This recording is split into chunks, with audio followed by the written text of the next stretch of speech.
Salvation in the Bible is not a moment that you remember. It's a transfer of ownership.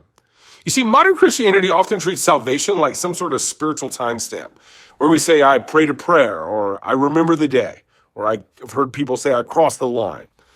But Scripture describes salvation very differently.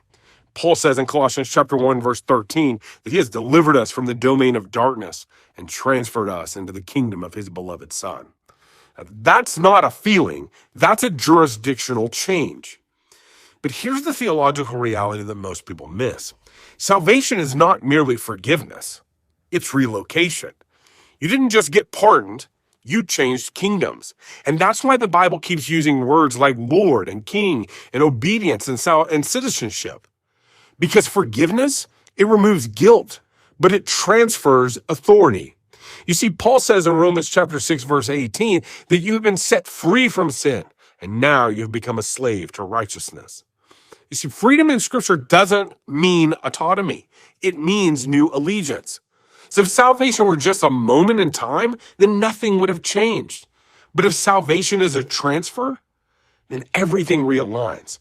Our loyalties, our values, our obedience. So you don't enter the kingdom to stay the same person with better outcomes.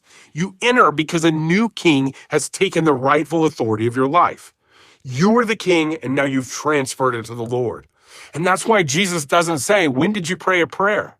Instead, he asks, why do you call me Lord and not do what I say? Which is Luke chapter 6, verse 46.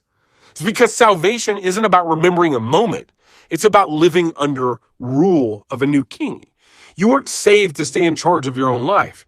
You were saved because a better king now rules your life. So salvation isn't a moment. It's a transfer of allegiance. There's a new king and a new kingdom. Follow for more.